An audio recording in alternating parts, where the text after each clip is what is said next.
Okay, thank you very much, Carlo. It's a pleasure to be here, where I learned how to do meteorology, because I started as a plasma physicist.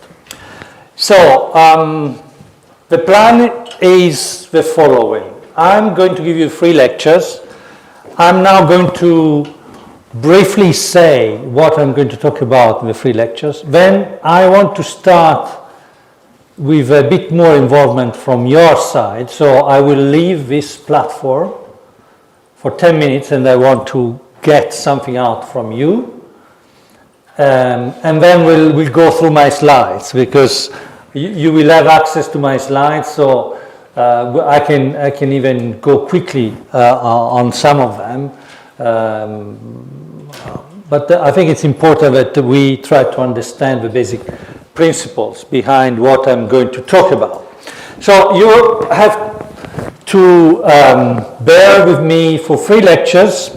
So the first lecture which is now, I'm going to discuss why we are doing ensemble prediction. And then once we have more or less identified the reasons why we decided to do it and to develop them, I'm going to briefly introduce the European Center Ensemble, tell you how it has been designed. Okay, there's not going to be a lot of math. I'll try to give you the concepts. The math, there is a good list of references at the end of my lecture, that you can get the papers if you want and follow more the details. Okay, so this is lecture number 1. Then we'll go to lecture number 2 today, which is going to be possibly boring, maybe, because I will try to go a little bit into the details of how you can measure the skill of a probabilistic system, of an ensemble-based probabilistic system. And then this is not working, so I don't know if you can hear me. Yeah. And then we will have the 3rd lecture tomorrow, where I'm going to present you some new results that we have that I've generated last year and a half with a colleague of mine, that discusses a predictability issue. Where is the forecast skill horizon? How long ahead can we predict the weather? Now, if you think about what Lawrence said in the 60s and 70s, that the limit of predictability is about 2 weeks. Is it really 2 weeks or is it longer? If it's 2 weeks, what's the point of doing monthly prediction or seasonal prediction? Okay, so before we go through the slides, I want to come over and ask some questions to you. So why should we do ensemble prediction? Ensemble prediction? Yeah. Say your name. Guido. Why do you think we need to do it? I think that's an interesting view to determine our uncertainty on deterministic forecast, because deterministic forecast provide us only one way to view forecast, but to obtain some information on the long-term forecast we need ensemble. Okay, you say one deterministic forecast is not enough. Why is it not enough? Because with one forecast, we assume that initial conditions are well defined. Okay, so one problem is that we don't know exactly the initial conditions. Okay, why not? Why don't we know the initial condition enough? Any idea? We receive at the European Center every day 150 million observations. So it's a big number. So why is it not enough? Any idea? Because the measurements are not perfect. There are an error associated, uncertainty. Okay, so there is an error in the observations. Okay, now suppose, we receive 150 million observations, and we can get a good estimate of a state of a system, maybe. Well, let's suppose we do. Then what's the other problem? Why do we need to do an ensemble forecast? Because we want to get we want to rely on our forecasts. So we need to get to say, for example, how the forecasts that have been made, if, for example, they diverge in the future, or they get sort of focus. What do you mean? What do you mean that forecasts diverge in the future? You already. So I give you one forecast. I have perfect initial conditions, yeah. and I run a very expensive ECMWF model. So why do I get it wrong after 7 days or 10 or 2?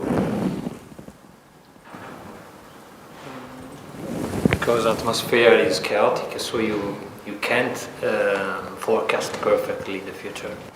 Well, the atmospheric is chaotic is one problem, but I have now perfect initial conditions, okay? Now, why does do my forecast, why do I fail? What's the other problem? I think that this condition could change in future.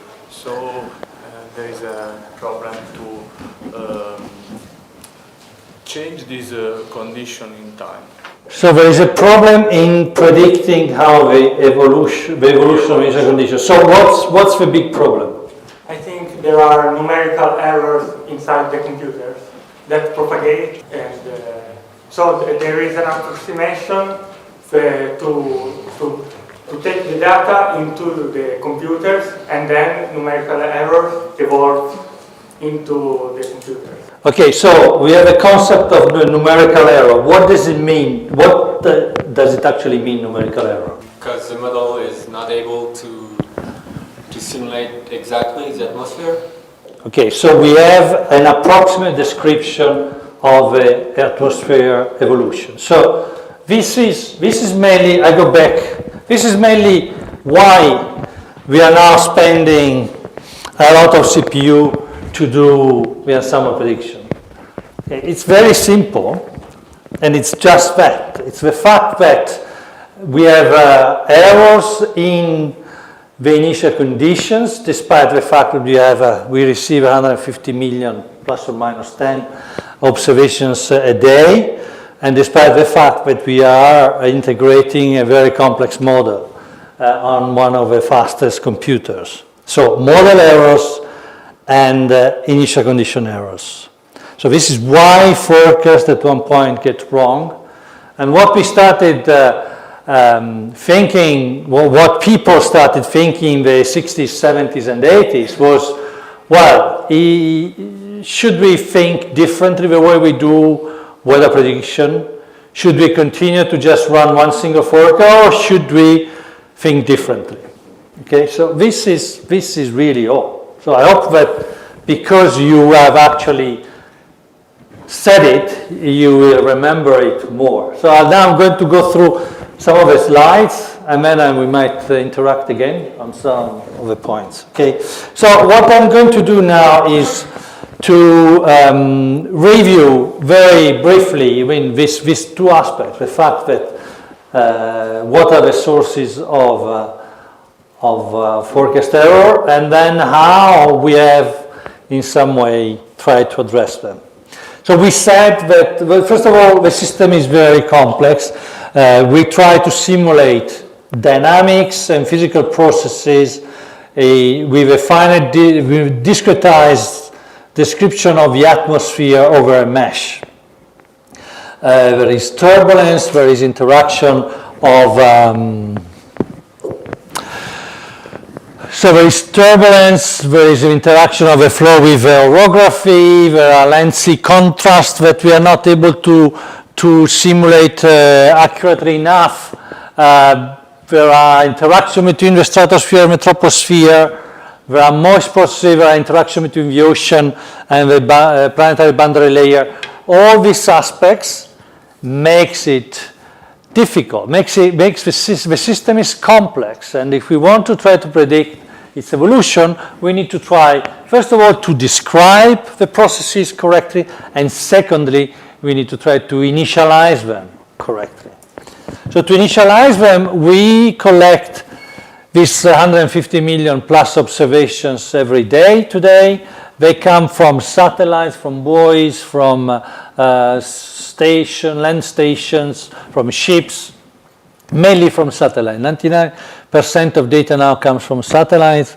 Of these 155 million, after quality control, after thinning, because we cannot really assimilate all of them, we use about 15 million every 12 hours. So we use roughly 10% of what we observe.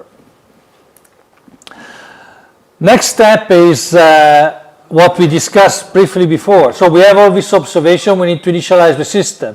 The system is a model of the atmosphere on a finite grid. We need to initialize the state vector, wind, temperature, mean sea level pressure, humidity, that's it. And the surface variables and so on. So how do we do it? Well, we have designed these very complex procedures which we call data assimilation systems that try to assimilate a short-range forecast from the last available analysis with the observation that we have collected to estimate the next analysis of the system. Sorry, what I want to point out here is that there is a mix of observations which have an inherent uncertainty because of representative error, because they don't cover the whole globe, because satellite data, 99% of what we observe, have still rather large errors, 1 meter per second roughly, 0.5 degrees in temperature. So these are actually quite large errors to initialize accurately the state of the atmosphere and the forecast. So it's we merge these two information to estimate the next state of a system. So, I mean, we have designed the system, and the system have kept being improving. No, as you can see from this graph, which is the last one that I could get from the ECMWF website. What you see here is the scale over the northern hemisphere, the top solid, and over the southern hemisphere of a day 3, day 5, and day 3, day 5, day 7, day 10 forecast of a geopotential height at 500. This graph shows you a lot of things, actually. I want to point out a couple. One, the fact that the two curves are now closer, and the second one, that there is a continuous trend. So what do you think made the score over the southern and the northern hemisphere getting closer? Why were they so far apart in the past, and why are they closer? Any idea? Satellite observations. But satellite observation, we started collecting satellite observations in the 80s. The assimilation, say more? Not directly the inversion from the radiation to temperature, but directly the assimilation of radiation. So, because the problem is not just to get the observation, it's the way you use the observation in your model. If you initialize a system with observations that, and your representation of reality is actually not accurate, ingesting observation that tell you something about reality might create some imbalances, and so you can actually make the forecast worse. So one of the big problems was, how do we actually assimilate the satellite data? It took us about 10 years, from say 85 to 95, to start getting this new data assimilation system, variational assimilation system, working. I think ECMWF implemented a 4-dimensional variational assimilation, 3D-VAR in 98 and the 4D-VAR in 2000. And this is what actually made us able to use more of the satellite data. Satellite data are essential to initialize the southern hemisphere, because the southern hemisphere is 70% or more water. So there are no conventional data. So this is why they were so far apart in the past, because we had no way to initialize properly the system in the southern hemisphere. Okay. Then there is clearly also propagation of signal across the tropics, but this is why the difference was so large. So one point is this. The second point that you can see is that there is a continuous improvement. It's okay. We are getting close to 100% ACC. So because we are close to a asymptotic limit, the trend seems small. If you plotted this using a transform variable, then you would see that actually the trend is more or less constant. Okay, it's a combination of better models, more data, bigger computers that allow us to use more complex models that simulate better processes. So if you think about this, you could say, wow, then why should I care about ensemble prediction if I can keep improving? And my anomaly correlation coefficient now at day 5 over Europe is as it was at day 3, 10, 15 years ago. So I can continue like that. Why do I need to spend so much time in designing ensembles? No, I can make this better and better. The problem is that this is an average performance metric. So this plot shows you monthly averages of anomaly correlation scale. Okay. If you look at single cases, the story is different. Now I have some examples which are a bit dated, so a few years ago, but we still see that, and we saw it 1 week ago, and I'll tell you more in a minute. So what I'm showing here is the range of skill of ECMWF 51 members in gray, the ECMWF forecast from ECMWF control forecast from so the unperturbed member, the UK Met Office forecast, and the forecast run with our model starting from the UK Met Office analysis. So what you see is that around the 9th, the 10th of April, all these forecasts started and becoming bad. The range of anomaly correlation coefficients became wider, which is actually correlated to the fact that also the ensemble spread was larger, and we'll discuss it later. But they all collapsed in some way. These are 5-day forecasts over Europe, so we are below 0.6, when on average now we reach 0.8 at day 7.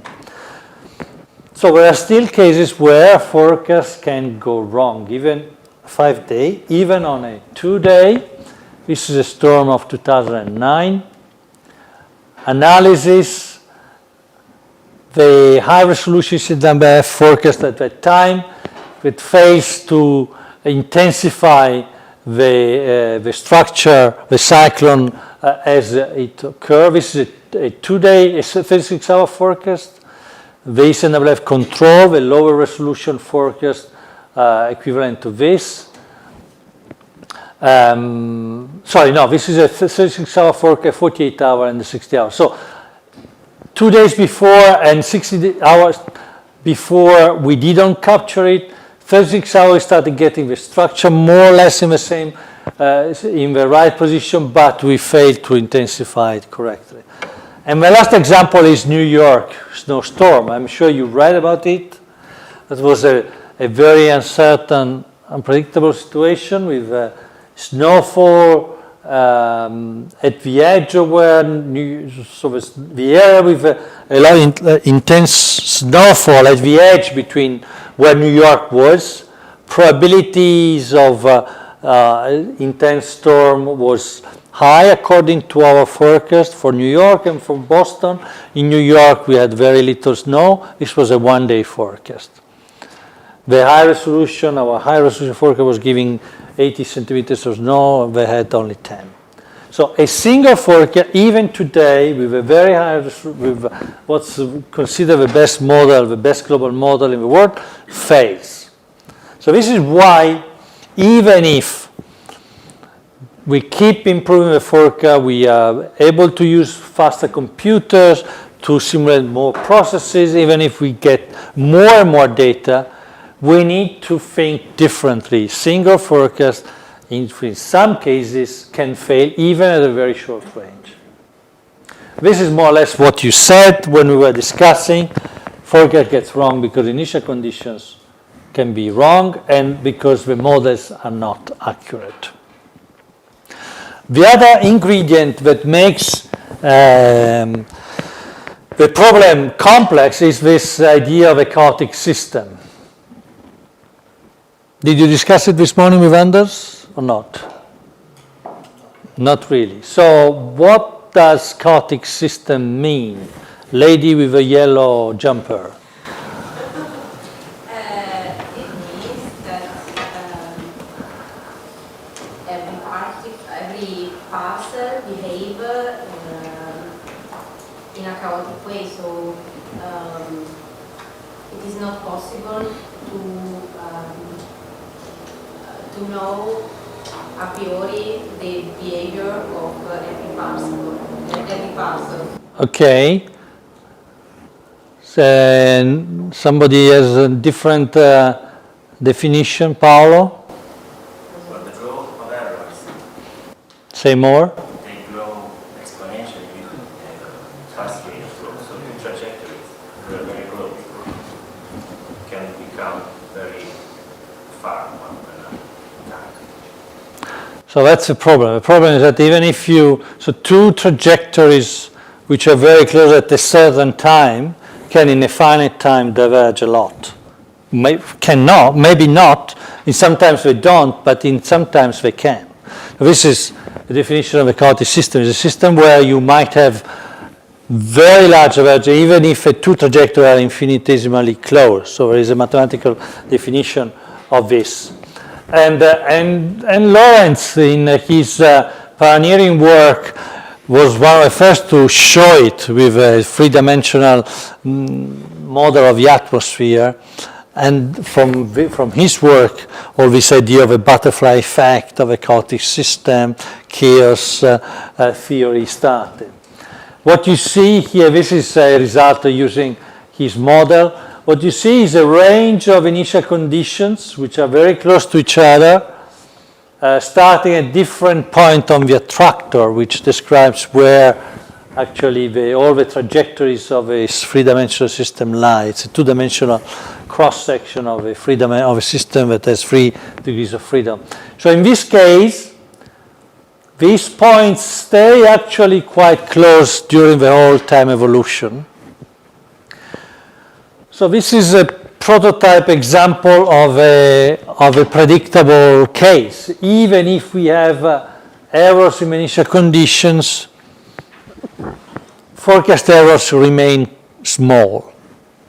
We capture a change in regime. We go from one wing of a attractor to the other. Not only that, we are also close.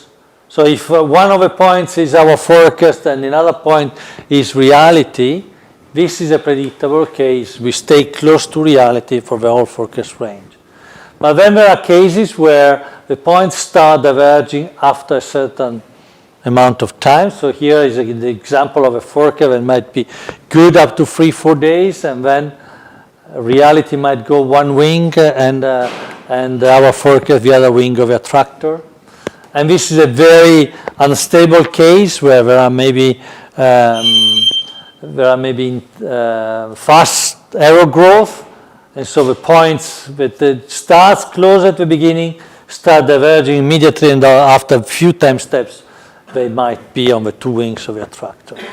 So initial errors, model errors, the fact that the system is chaotic make the problem difficult. And the fact that the system is chaotic, you can actually see it if you simply plot a range of forecast from this ECMWF ensemble. This is an old example of a storm that hit Denmark in 1999. These are 5.5-day forecasts. Forecast started from unperturbed initial conditions, doesn't have a storm at all, and forecast starting from slightly perturbed initial conditions, so initial conditions that if you look at them at initial time, you would hardly see any difference.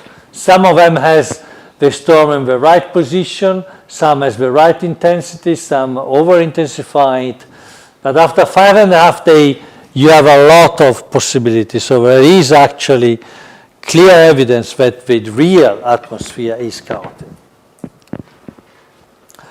So this is where we were 25, 30 years ago, 35 years ago, which is when people started thinking or started asking the question of what does it actually mean to do weather forecasting?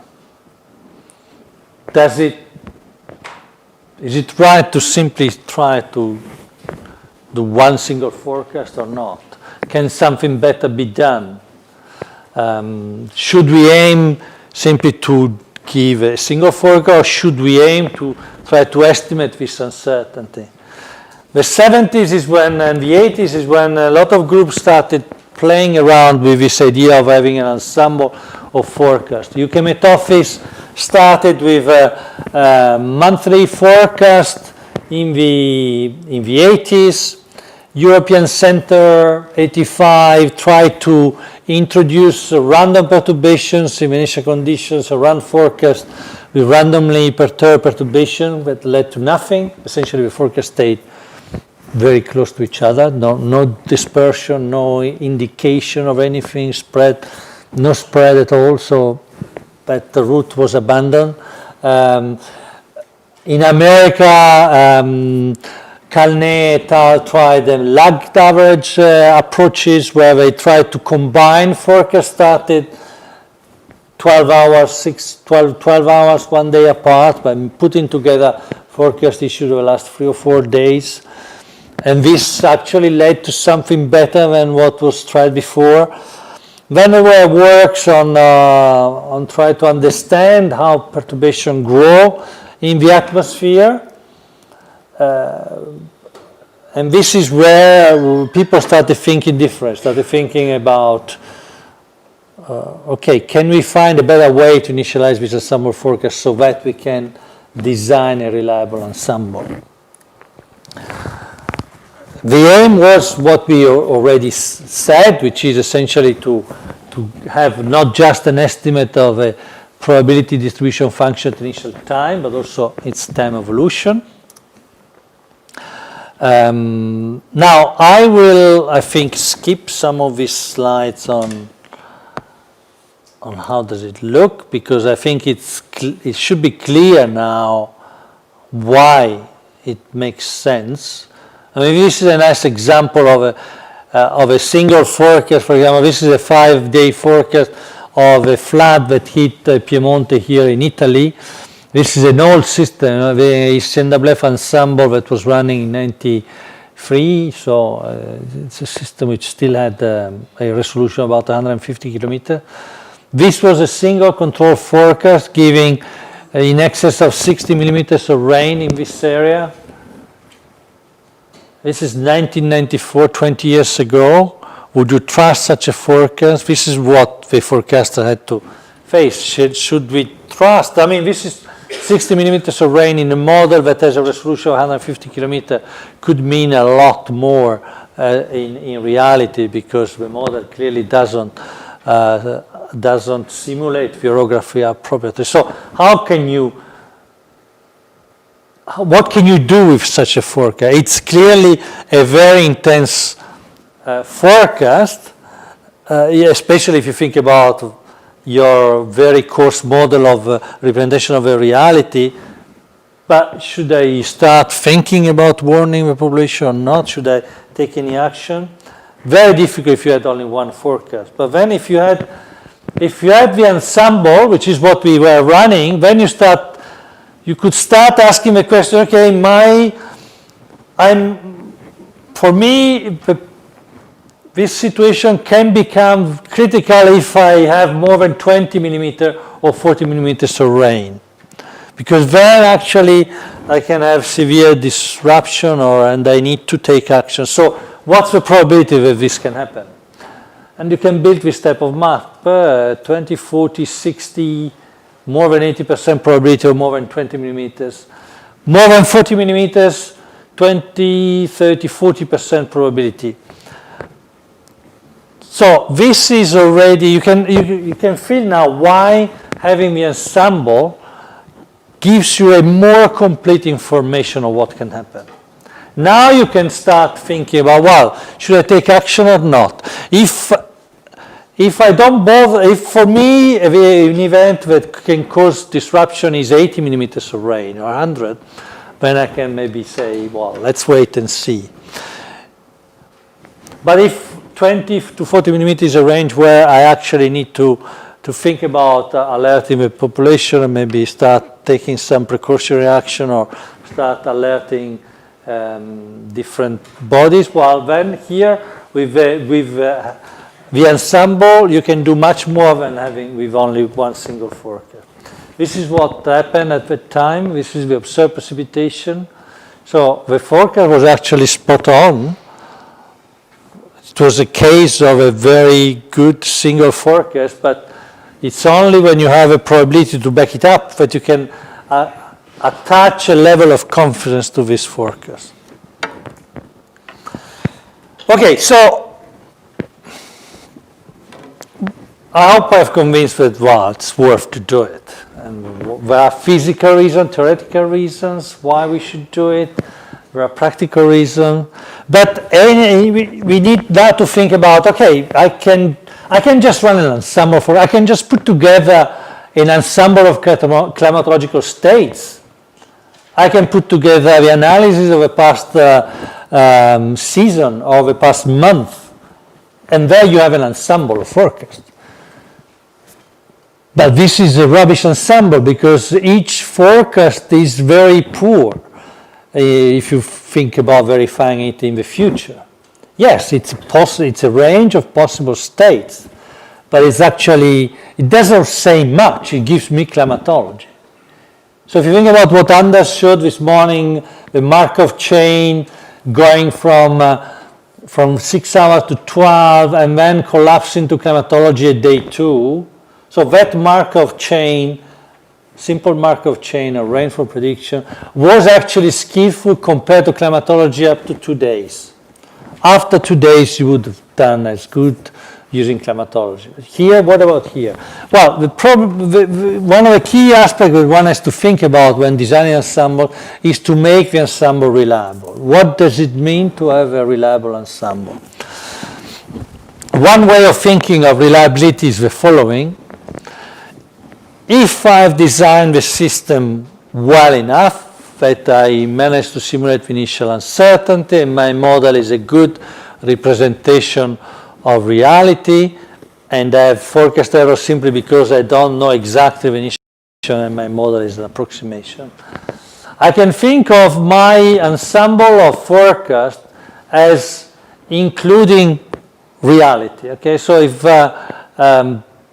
one point is, for example, reality, then I can think of a range given me by the ensemble as a ball, an hypersphere in the phase space of a system.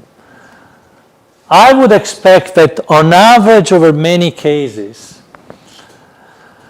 if I take one ensemble member as verification, the error of the ensemble mean should on average be as large as the size of this ball. Because if I do that, it means that on average I can capture reality in my ensemble.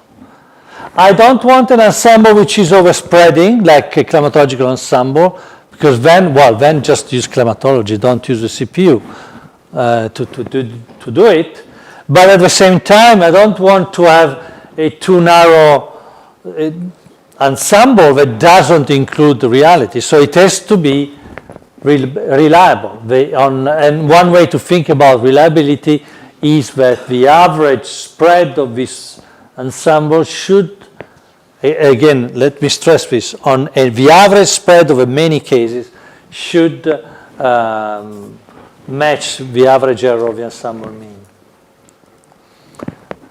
If that happens, then I can start thinking about using the ensemble spread as a predictor of my forecast skill. Because if the ensemble spread is small and my ensemble is reliable, well, one member should be close to reality, so the ensemble mean, if a spread is small, should have a small error. I cannot say much if a spread is large. If a spread is large, well, the ensemble mean can be close or can be far from reality. But at least I should expect that when my ensemble spread is small, the error of the ensemble mean should be small, or say the probability, the PDF should be close to the observed value, and so on. Okay, but this happens only in a reliable ensemble. A climatological ensemble would give you always the same spread. It wouldn't change day by day. But we know that because of a theory that Australia is a chaotic system with errors growing differently according to the flow. Certain cases are more predictable than others. Think about Lorentz. This is what your ensemble should help to do, identify the cases which are more predictable than others. And in fact, you can see this if you look at the ensemble map. So these are two examples, again, from the past. This is a control forecast in ISO lines of geopotential height, 5-day forecast of Europe, and in shading you see the ensemble spread. Forecast issue 18th of January 98. What you see is some regions with smaller spread than others. So you will expect that these regions should be the ones with smaller error. And in fact, this is the case, that the error, what I'm showing here is the analysis, the verifying analysis, and it's the error of the control. So this is the spread around the control forecast. So while in this region where the spread was larger, there are regions with large error. Another case, 1 year later, same season. So why I picked the same season? Because I wanted to have perturbations more or less with flow, with the same kind of characteristics, i.e. perturbation growth. So this is a same case, the same system, the same methodology, same model. What you clearly see is that the spread here is much larger than the other case. So this already should tell me that this situation is less predictable. Well, this situation should be more predictable than this one. And then, okay, you can also see here some regions with smaller spread. And in fact, if you look at the error of a control in this case compared to the error of the first case, the error in the first case is smaller than the error in the second case. The match between regions is not so good. I mean, this is still a region with smaller spread, smaller error. This not really. But you can see what I try to say. I mean, the system is not perfect, but at least this is what we are trying to do with a reliable ensemble. Being able to identify cases that are more predictable, and so use this information when we show a forecast.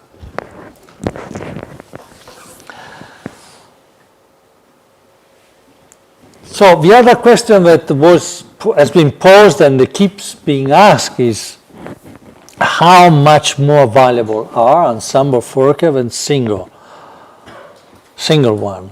Okay, because you can still think of taking single forecast, put a Gaussian around it with, for example, an uncertainty around it, which can be based on forecast error statistics. So one could translate even single forecast into ensemble. This is not what's done here, but what I'm showing here is a metric that I will introduce in my second lecture, which is the potential economic value. Actually, I think it is done like that. sorry, let me think. No, this is done actually by dressing the, so in red you see a dressed high resolution forecast with a Gaussian around it, which has a standard deviation defined by the past error, and in blue you see the potential economic value of a forecast of an ensemble system. So what are the two graphs showing? This type of measure, potential economic value, so we want to be close to 1 as possible. It's a function of a user, of a cost-loss ratio of the different users, as I will introduce you later. What I just want you to focus on is the fact that the blue line is above a red line for a range of users, and for some users with very large or very small cost-loss ratio, actually there is no valuable information in the single forecast while there is in the ensemble. This is based on the current system statistics from the 1st of September to the end of November 2014 for forecast of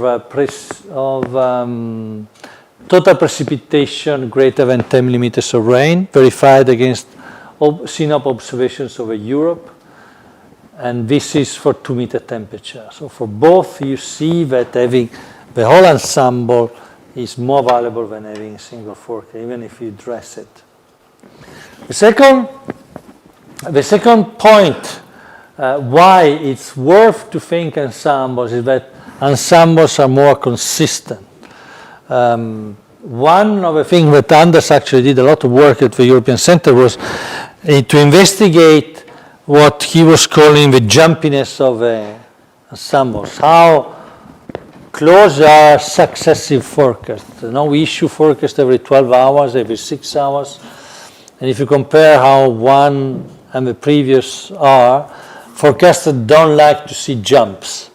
Sometimes these forecasts jump because we have assimilated new observations, and suddenly the analysis is actually very different from the short 6-hour forecast. So a 5-day forecast is very different from a 5.5-day forecast issued 12 hours before. So this is what we mean with jumpiness. And you can do the exercise using the ensemble. You can think of, for example, looking at the ensemble mean or looking at the whole distribution. There are some subtleties on how you should do it, because the ensemble mean is a smoother field than control forecast. So there is a normalization process that has to be done to be sure that you compare like with like. But this is a result of a paper that Erwin Soter and me and other colleagues at ECMWF did in 2009, where we compared the consistency, which is in some way the opposite of a jumpiness, of ensemble control forecast from ECMWF and UK Met Office versus the ensemble means. So what you want to do is to be as close to zero as possible. This is some way a measure of how close two subsequent forecasts are.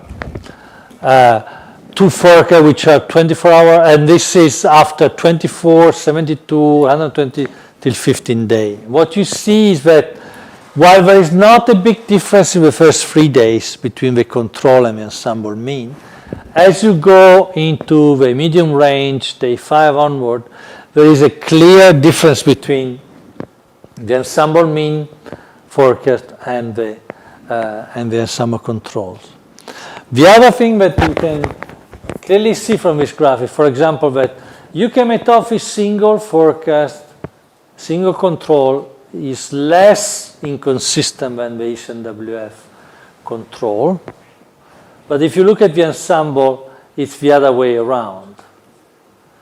So, and the reason is, okay, this was because our model at the time was much more active compared to the ECMWF model, had more scales, and this made our forecast diverging more, subsequent forecast. But our ensemble was much better tuned, more reliable, and this made the ensemble mean better. So even if taken individually, each single forecast were more inconsistent, our forecasts were more inconsistent, when you built the whole PDF and you computed, for example, the ensemble mean, there was a difference.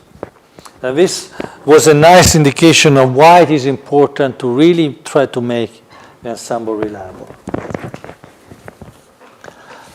So ensembles are better because they allow you to estimate the probabilities of events.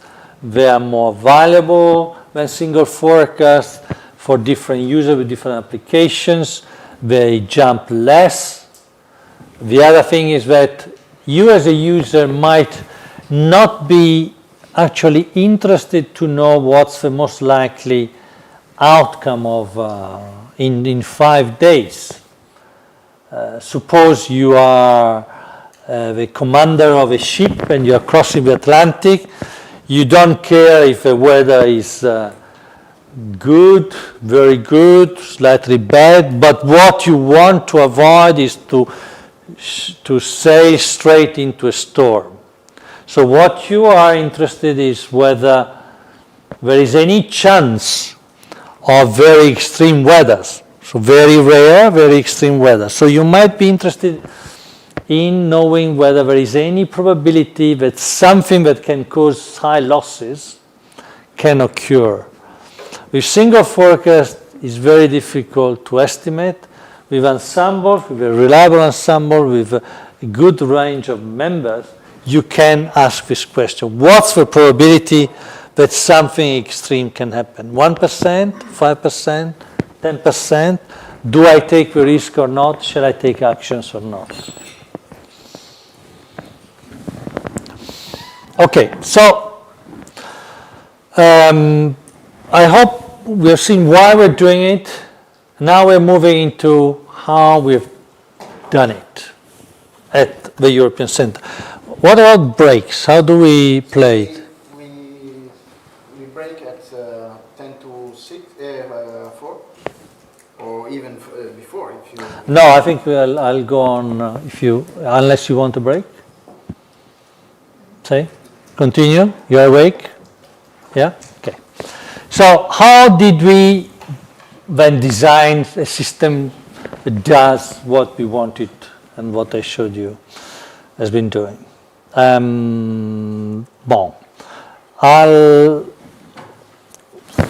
I'm going to do now is to show you how we have done it at the European Center and how it has been done in 2 other centers which have designed 2 very good systems, the US National Center for Environmental Prediction and the Canadian system. ECMWF and NSAP implemented their ensembles in November, December 92, more or less at the same time. These were the first 2 global ensembles operational. Canada arrived in 95. After these 3 centers started operational production, other centers implemented the ensemble. I'm going to focus only on the global medium range. There are a lot of people who have developed limited area ensembles. Bologna has been one of the places, a pioneering place in that respect, but I'm not going to talk about that. But if you think about global ensembles, ECMWF, NSAP, and then Canada, and then the others more or less design system following their approaches. So this is why what I'm going to do is to tell you a bit more about these 3 systems, because this helps you more or less capturing the key ideas behind them. Canada followed what they initially defined a full Monte Carlo approach, full system simulation approach. The idea was that they wanted to simulate in their ensemble to take into account all possible initial uncertainties. Uncertainties in the observations, uncertainties in the models, uncertainties in the data simulation. So how did they do it? Well, they designed a system where each initial condition of ensemble was generated more or less independently, perturbing the observations by adding random numbers, and then using models which also had some stochastic perturbations or different physical parameterization, so that they had perturbed observations, perturbed models, and they would generate different states from where to start the forecast. While at ECMWF and SEP, we decided to follow a different strategy, which was based more or less on the work of Edward Lorenz and others like Brian Farrell, Hartman, Borges, and so on, which is this idea of a selective sampling. The atmosphere has many degrees of freedom, 10 to the 6th to 10 to the 8th, 10 to the 9th, depending on the resolution of your system. Thinking about, and observation, we said it's order millions, 10, 100, 200 million. So thinking about disturbing everything, I mean, and given the fact that you can only run a very small ensemble and order tens or maybe 100, the danger of following this approach is that you end up with forecasts that don't actually diverge, an unreliable system with 2-week spread. And in fact, this is what we got at ECMWF in the 80s. There's a paper in one of the proceedings of one seminar dated 1985 by Hollingsworth et al., where he actually shows that by adding random perturbation to the initial condition didn't give anything. So the idea then that we followed and then SEP followed was to try to identify the directions in the phase space along which perturbations can grow. So if I have an error in the initial state, I don't care if this error projects on a direction that doesn't grow. If it remains small, who cares? So what I want to make sure I sample are the errors that might grow and lead to a forecast error. This is the idea behind this selective sampling. But the question is, how do I identify them? And here with ECMWF and then SEP follow two different routes. And this is still what we're doing, so this is the how. How have we done it? So the idea behind the singular vector is precisely that. How can we identify growing directions, perturbation that can grow in the system? So the first ingredient of a problem is how do I measure that things diverge? Okay, the first point is, well, I need to decide how I'm going to measure whether something has grown from this size to that size. So the notion of a metric. And we decided, well, let's use total energy, total integrated energy in the atmosphere, and let's see whether we can identify directions in the phase space, the eigenvalues, eigenvectors that Anders mentioned earlier. But think of a 10 to the 5th degrees of freedom model. I want to find the 50, 100 directions out of 10 to the 5th that can actually grow over a finite time. Finite time is the second ingredient. Well, let's try to make this problem tractable. So we are physicists. We forget for a minute mathematics. We try to approximate. We go on Taylor expansion, which is valid up to day 2. Let's try to write a linearized version of our model equations up to day 2 and integrate them in that way. And this is this. So with this L, I simply denote my linearized version of a model equation, my linearized version of convection, of advection, of a pressure gradient force that allows me to propagate an initial small perturbation from time 0 to time t, where time t is finite, is small. It's small enough that this evolution is actually not far from a nonlinear evolution. So metric, how am I going to measure whether they grow? Total energy. Second point is I'm going to focus on a short time, so I can apply a linear approximation. I can simplify my nonlinear model with a linearized version. Once I've done that, okay, how can I compute what are these fastest growing perturbations. Where they are the perturbations that have at time t the maximum total energy norm. What's the norm? Well, the norm is essentially an inner product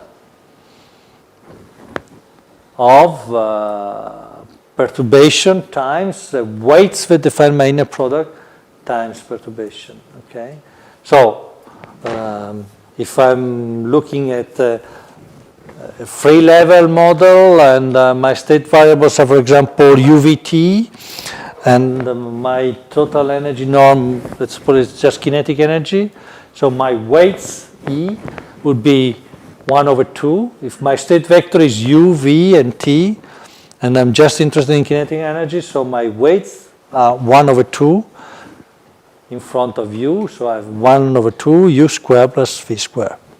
Simple.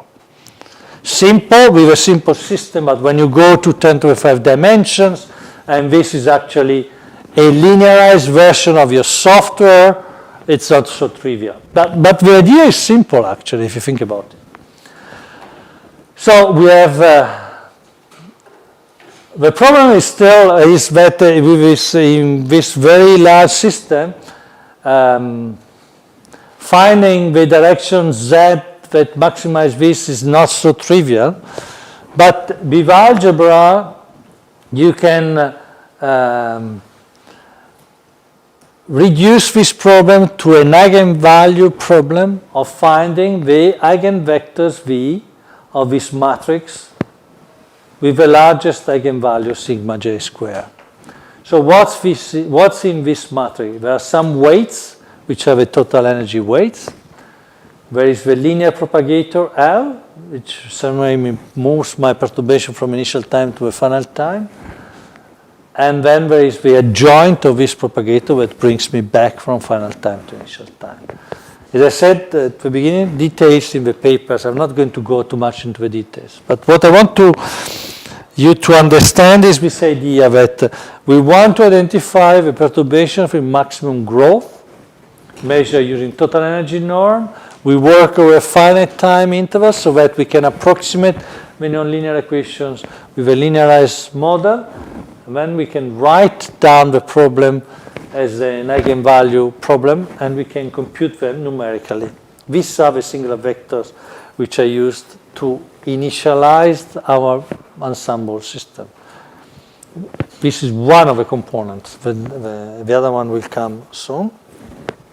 So this is ECMWF, selective sampling based on fastest growing perturbation. Questions? Ask, even in Italian, then I can translate them for the other. Okay? The time of growth, is it now 22 hours? Or is that? Okay, the time of growth. So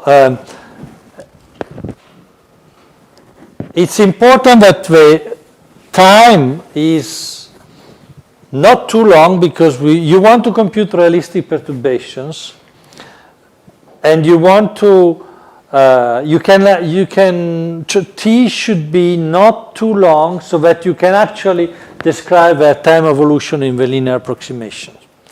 So first question is how big, I can make them as small as I can, but if this initial perturbation needs to represent analysis uncertainty, observation errors, they need to be as big as observation errors. So say 0.5 meter, 1 meter per second wind in mid-atmosphere, say 0.5 to 1 degree temperature.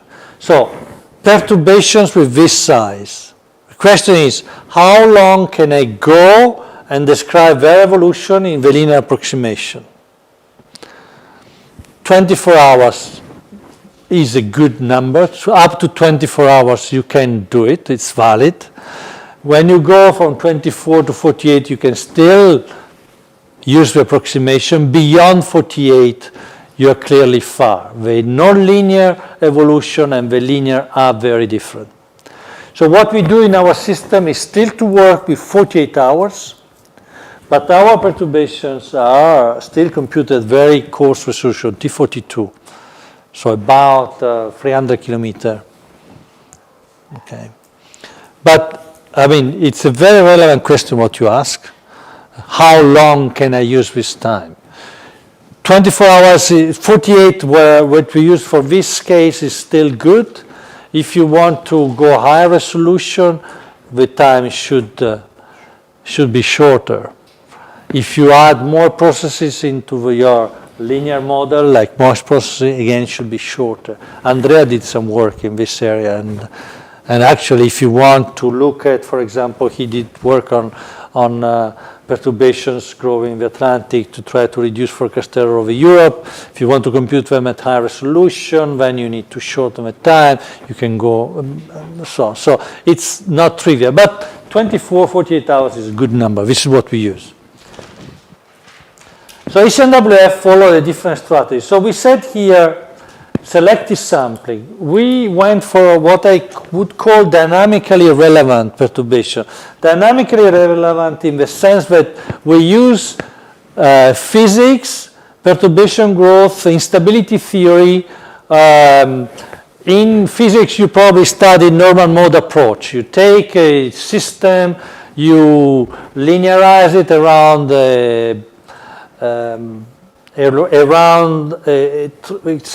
say maybe a stable state, and then you say, okay, now I assume that I can write my solution as I can separate the variable. I can write it as f of t times g of x, where x is space. Then you can write down the two equations for the time part and the spatial part. The spatial part will give you a normal mode structure, and the time equation would give you the amplification rate. This is the normal mode approach. No? Probably you have done, if whoever studied physics should have done this approach to perturbation growth. But in this case, we are actually going one step ahead of this. So we don't want to separate the variable. We want the solution to be an f of x and t. We don't want to make an assumption. We don't want to separate the variables. And we look numerically for solutions by solving this eigenvalue problem. And what's missing in this ingredient, in this approach, is the fact that the dynamically relevant perturbation know nothing about the observation, know nothing about where we observe more, where the observations are more or less accurate. And this is why ENSEP went the other route, which is the breadth vector mode. So what ENSEP said is, well, you guys at ECMWF, you don't take into account the fact that observations, that we use observations, so we need actually to design it differently. We need to design a system that mimic what we do in analysis. In analysis, what we do is now you run a forecast. This is your first guess, and then you get a bunch of observations, and you, by simulating the observation, you correct your initial state, and then you run another forecast, and then by simulating whatever method you use, you essentially compute a correction to your forecast, short-range forecast, to bring you down closer to reality. So what they wanted to do is design a cycle similar to this. So they said, okay, well, instead of doing this, which is what I do when I generate the analysis, I add and subtract to my initial state some random perturbations. They would grow, and then I rescale them back. And then I add another bit of random perturbation, and then I let them grow for 12 hours, and then I scale them back, and so on. So what's the key difference between this method and our method? That they are not looking for the optimal perturbation, the one that guarantees you growth. So in some way, our ensemble is biased towards the growing part. We don't take into account any observation, where they are and so on, or at least not yet in what I said so far. And they thought that with this approach, they were doing something much closer to what you do with an analysis cycle, and so their perturbation would be more relevant. But in fact, if you think about it, this method also know nothing about observations, in the sense that when you add observation to your system, because of the way the observations are distributed, you constrain more the large scale than the small scales. You have much less observation of a finite scale. So when you correct your forecast, your first guess in an analysis cycle, you don't rescale it uniform. You don't rescale all the scales in the same way. You rescale more the large scale than the small scale. So there is also a rotation in phase space, if you allow me to say, that this doesn't actually do. So what has been written in the literature by them, which this breeding approach follows more of the analysis cycle, is actually not true. But this is also a way to do it. And so in Canada did the other way. So in 2005, Zoltan Toth from NCEP, Pedro de Kamer from Canada, and I, we compare the three systems. And what you see here are some results from this. I want to go quickly onto a couple of slides, and then you can look at them. And if you have questions, you can email me.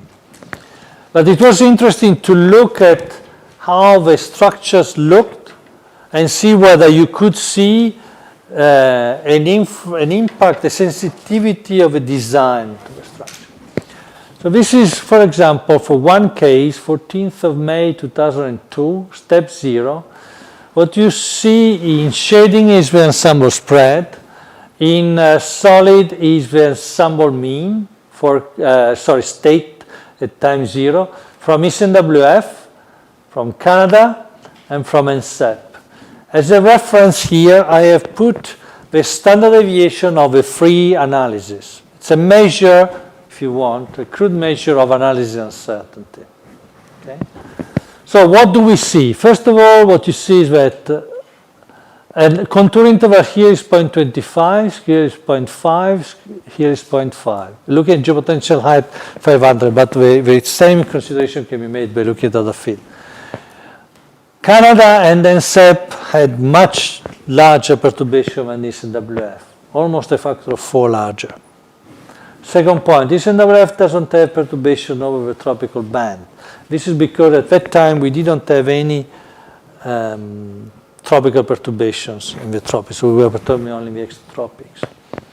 Third point, Canada, which was perturbing the observations, had actually more spread over the ocean. This is Pacific Ocean, this is the Atlantic Ocean, this is the pole. So where there are less good observations, which is far from land, essentially, by perturbing the orbs, you actually generate, after you have been cycling for a while, larger initial spread. Okay. Compared to the RMS, to a standard deviation of a free analysis, which has a contour interval of 0.25, probably the ECMWF system had a closer amplitude than the other two. So step 0, there is a big sensitivity of the spread of the ensembles based on the methodology. Perturbation, breadth vectors grow very slowly. They had to start with very large perturbation to have enough spread in the medium range. Similar for Canada. If you go, and the other thing is, okay, we said that the singular vectors were dynamically relevant perturbation. And this can be seen if you look at, compare again with standard deviation with an ED index, which is an index of instability of the atmospheric flow, of the baroclinic instability of the atmospheric flow. If you look at this map and look at the areas where the index is larger, and you compare with this free, you can see that there are more or less 1, 2, 3 regions with the largest values, and maybe 2 others in this case. And very much very well the areas where the ECMWF spread in the extratropic is larger. And this is because by design, we wanted to exactly identify the regions where the flow was more unstable. While there is much less of a match between the perturbations used into the two other systems. You move forward, day 2, the spread starts becoming more similar in RMS sense on average. Here the contour interval is the same, and this is even stronger if you go further ahead. So the conclusion of that study, if you want to read the paper, you will see that is essentially that the free system differs substantially at initial time. So the design, the approach that you follow to simulate initial and model uncertainty is very important, especially in the short forecast range. The fact that we were using singular vectors that grow much faster made actually our spread growing much faster than the other system, made our system much more reliable. In terms of skill, what we concluded is that the skill of the ensemble depends very much on how good is your model. Okay, the ECMWF ensemble was more reliable, had error growth, perturbation growth, which matched more closely the error growth. But what was clear is that if you had a poor model, if you had a poor initialization system, forget ensemble method. You cannot compensate for a poor model or a poor data simulation system by simply running a big ensemble. You need, so an ensemble is as good as a single model that makes it, okay? So this is why it's essential that one can build ensemble, but using very good data simulation system and very good models. The other slides that I'm not going to go through now tells you a bit more about the other global, medium-range global ensembles that exist in the world, which are 10, were 10, now there are only 7 who still run on a daily basis. We exchange data. Data are available in this TIGI archive, which are available at ECMWF. It's interesting to look. Some of them actually use a combination of singular vectors or breadth vector or modified breadth vectors and so on. I'm not going to, here you have a table of that I updated a couple of years ago. There is a recent paper, a recent technical memorandum published in December by me at ECMWF. You can access it from the ECMWF website where there is an updated version of this table. But you can look at that to know more about how the other system has been designed. So I think I'll stop here because the next, if we want to have a break, and then I still need to tell you a bit more about the other component of a ECMWF initial perturbation. So far we have seen the component based on the instability of the flow, but since 2010 we have added another set of perturbations which have been designed to address one of the criticisms of our system, which is singular vector know nothing about the observations. So we'll go through that and then we'll move to the second section. So I don't know if do you have questions for me now, or do you want a break and then you ask me questions? One perhaps. This comparison dates from May 2002. That's almost 13 years ago. Yeah. Isn't it time for a new comparison?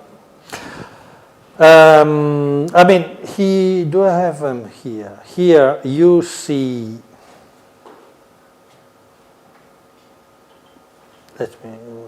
this is the last winter, the last January, no, this is January, what's it, this J? No, this is D December 12, January, February 13. So this is the last winter for which I had access. So there are, in my paper, more recent comparison of actually the 8 TIGI that were available. And some, the UK Met Office stopped July last year to share data. So this is why in the paper that I published, I compared the winter 12-13 and the summer 13, so that all the systems were in. And there you can see that there's still, the main conclusion that ECMWF is leading the pack is still valid, the reliability is still valid, and so on. So there are some results here. This is precipitation forecast. I mean, I didn't plan to go through it, but there's still a rather big gap between us and the rest of the world, and it's mainly due to the fact that if you look at this precipitation in summer, is why July? No, I don't understand why I put JFM. But there is a big difference between, this is March, no, January, February, March. January, February, March. So there is a big difference actually in the performance of us versus the others, if you look at these indices. Okay, so, but I want to go through this ensemble estimation later. Okay, so what I want to do now is finish this first presentation and give you a little bit more details about the other part of the perturbation we are using in the ensemble. And then we'll move to lecture 2, which probably I will have to cut by half. So I will do something about lecture 2, but not very lot, okay? Okay.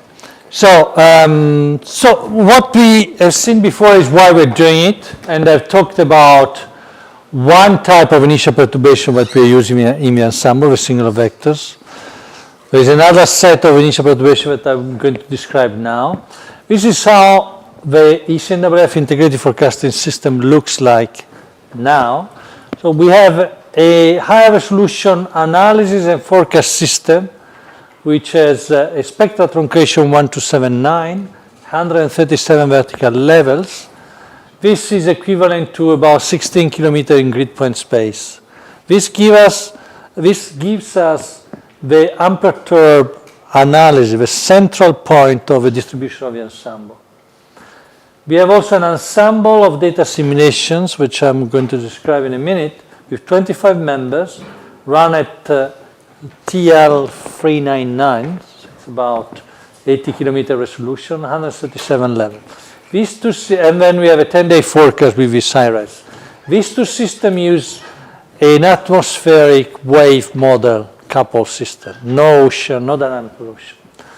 Then we have a medium range ensemble, which has a resolution which is half up to day 10, 32 kilometers, and then from day 10 to day 15 is about 65 kilometers. Twice a week is extended to 32 days.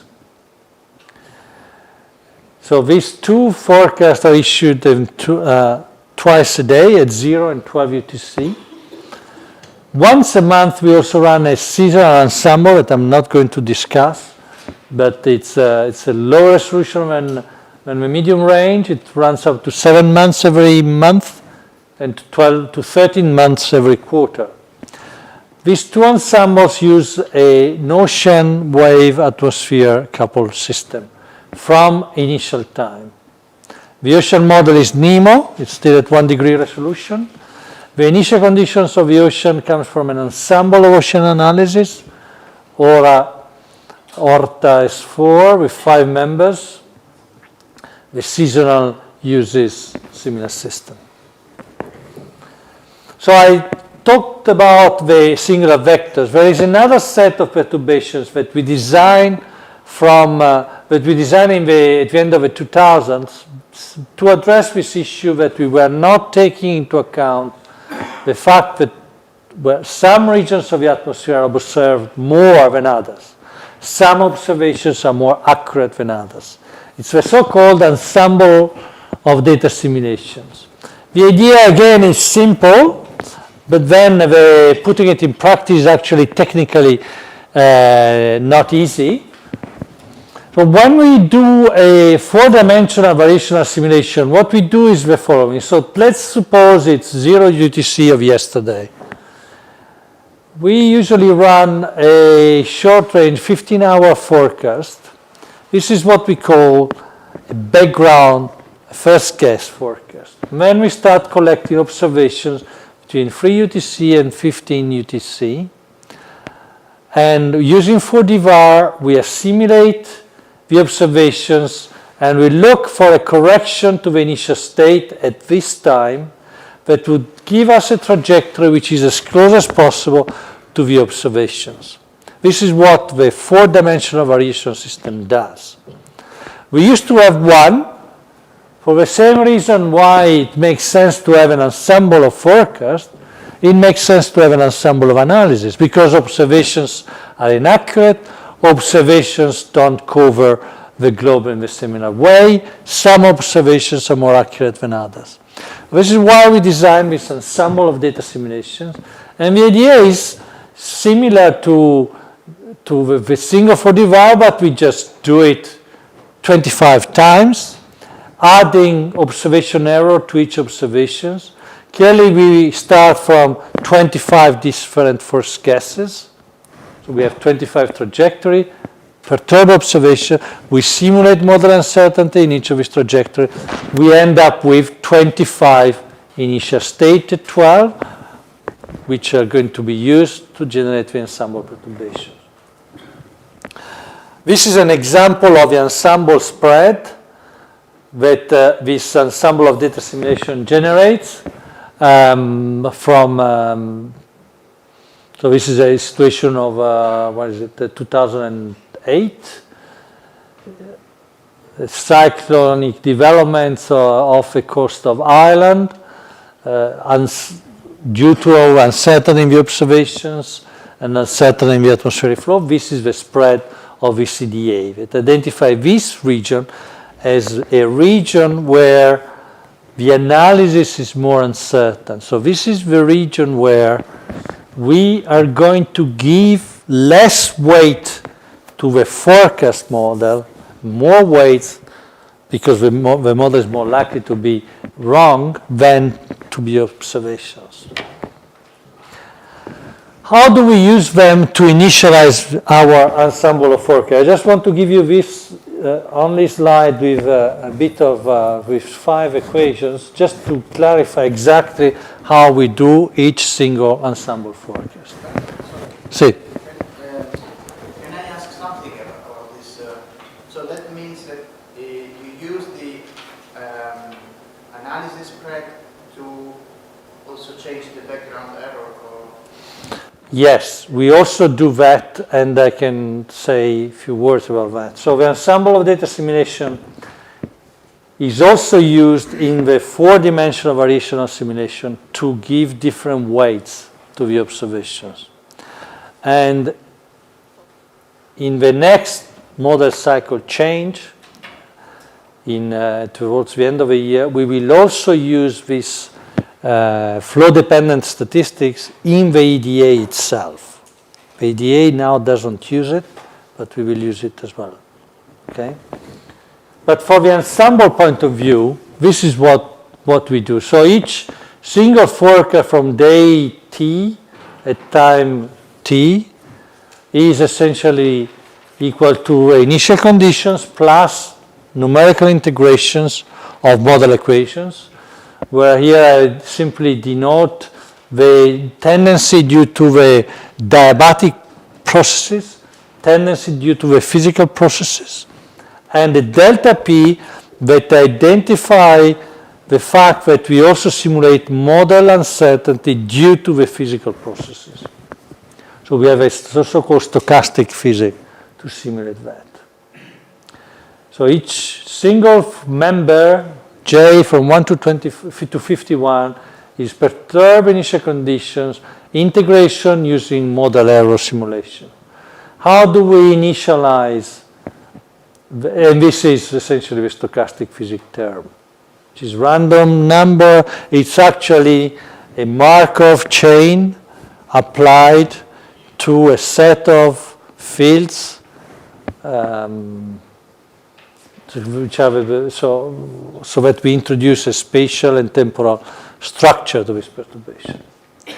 The initial perturbations are the unperturbed analysis, which is the analysis given by the high resolution system, plus some perturbations designed to simulate initial uncertainty. We have a singular vectors, which are linearly combined in each member. So alpha are simply a rotation matrix which bring us from the singular vectors to a space where we are, with, which gives an amplitude to the singular vectors which is comparable to analysis uncertainty, plus another set of perturbations which are linked to an ensemble of data simulations. These perturbations are defined as the differences between 6-hour forecast from a perturbed analysis member minus the mean.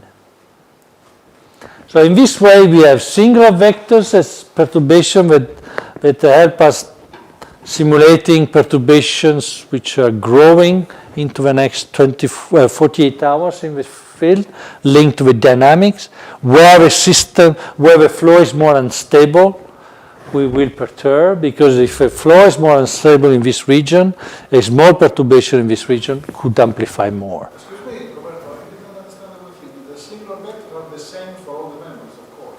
Yes, but the alpha jk, there is a j index, so it's a sum over k. So we use 50 singular vectors linearly combined differently for each member. But the singular vectors are the same, but each has a different. Yeah, and when we use the EDA to simulate the fact that analyses are different because observations have an uncertainty, because the analysis also have a model error when they are computed, and so on. Okay. The subtleties is that we actually define only 25, and then we have a minus 25 because we want to keep symmetry. Okay. This is the way we have designed the system, so that we pick the perturbations that grow, but we also try to take into account as much as possible observational uncertainty. So also now the system is symmetrical. So yeah, the system is still symmetric, and if you look in the literature, there is actually in the technical memo an appendix that they wrote on exactly how each member is. It's not a trivial exercise, but the devil is in the details, but yeah, this is how it is done. And in terms of performance, I just briefly show you these are quite striking results. This is temperature measure is this is the difference in precipitation forecast skill of a high resolution forecast from ECMWF, NCEP, UK Met Office, and JMA. For January, February, March 2013, about 18 hours difference for 1 millimeter threshold, equitable threat score, the highest, so 1 is a perfect forecast.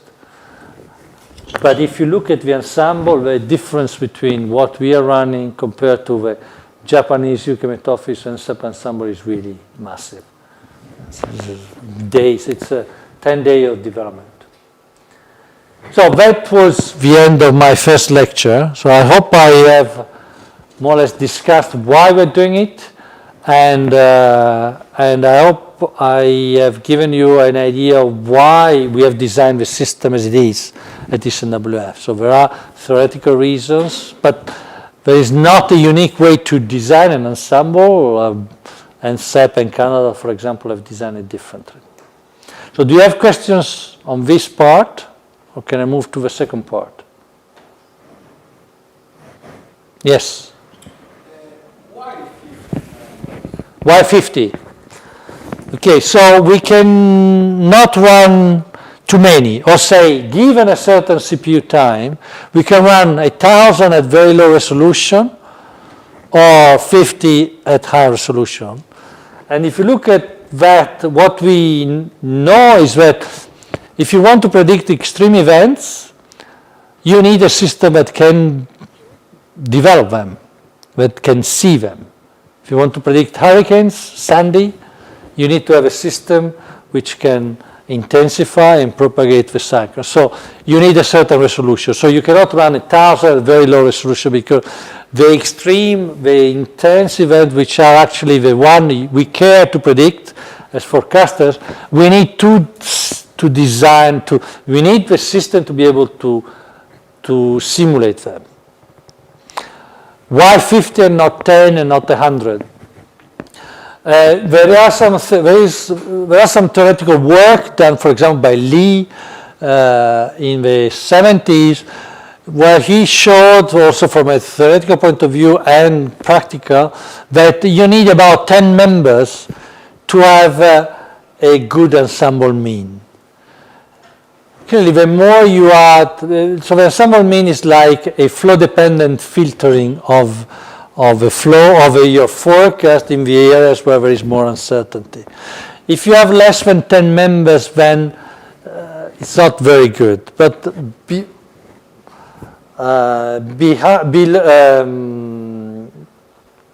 more than 10, yeah, you still see an influence, but between 50 and 100 there is not a big impact. Then there are other works done about 10 years ago on how the membership affect the skill scores. For example, Richardson or David or Martin Lloyd-Becker at the center did that. And there there's also some theoretical work that shows that Brier score, continuous run probability score, saturate at one point as a function of a membership, and beyond all the 50, you don't see a big difference. And then finally, there is a practical also reason. As a forecaster, would you take actions or suggest your user to take action based on a probability of 1% or smaller? Maybe not. So you want at least 10% or 5-10%. But I accept that there are users who could probably take actions even with probabilities which are as small as 1%, but it's difficult to see. So because of these different reasons, the numbers of all the systems running is, say, between 10, 15, and 50. No one runs more than 50. We are running the largest. NCEP in Canada runs 20 members 4 times a day.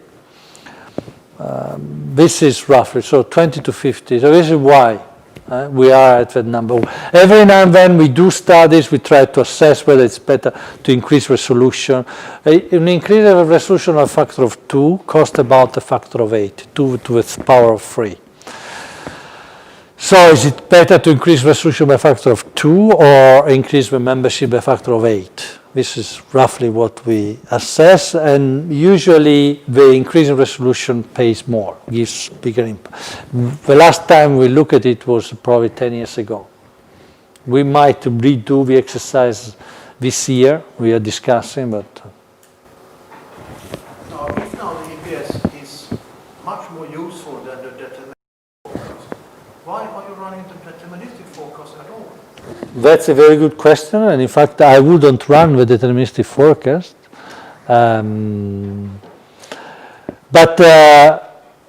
So from a practical point of view, let's think of a ECMWF ensemble as 52 members. We have 52 analyses. We don't have 52 analyses. We have 1 high resolution analysis and 25 EDA analyses at low resolution. And then we have 52 forecasts. What we know is, for example, that centering the ensemble on the high resolution analysis is still beneficial. We have run experiments, and we just submitted a paper that summarizes the result. If we didn't center and we started running from the EDA analysis, we would have an inferior system. So having one high resolution analysis is beneficial. We can detect that recentering the whole ensemble on the high resolution analysis gives us a better forecast. So if I understand you correctly, instead of perturbing the control analysis, you perturb but the control analysis is the high resolution analysis in the coastal resolution.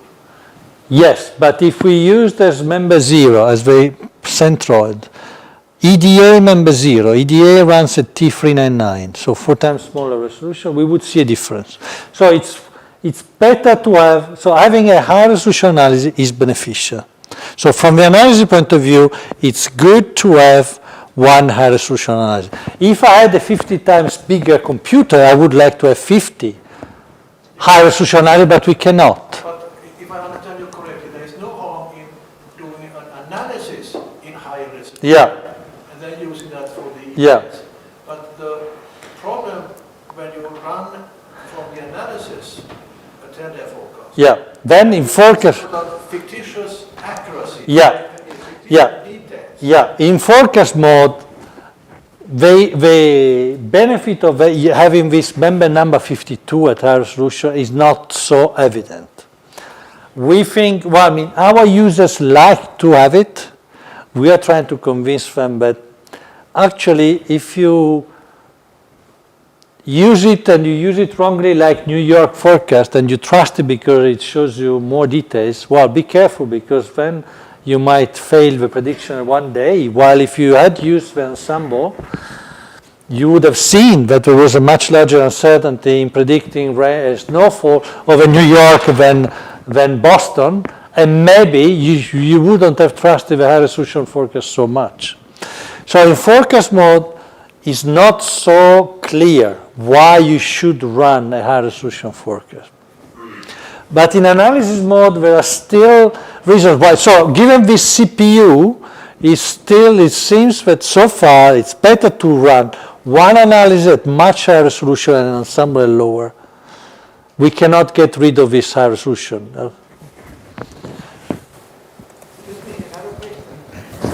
Yeah. You spoke about stochastic physics. Yeah. Do you use it for creating these 25 analyses, or do you use it also inside the members? Yeah, with the stochastic physics, which are represented with this delta P, is used to simulate model uncertainty in both, in the EDA and in the ensemble forecast. But there is some differences. In the ensemble forecast, we use two schemes, the so-called stochastically perturbed parameterized tendencies and a backscatter scheme, while in the EDA we use only the first scheme, SPPT. One, for two reasons. One is technical. It's tricky to have SCAP working in the analysis mode. The second reason is it introduces Fourier correlations when we use the EDA to generate statistics for the 4D VAR. But there is a lot of work going on this year and next year on trying to improve the model error schemes, and we are aiming to unify them and probably making them more physically based. So the way we simulate model error might change in the next 2 or 3 years, and be the same in EDA and ensemble. Now it is not exactly the same. It is the same as much as possible, but we cannot use exactly the same configuration. Ideally, we want to use the same approach, but in practice, it doesn't work.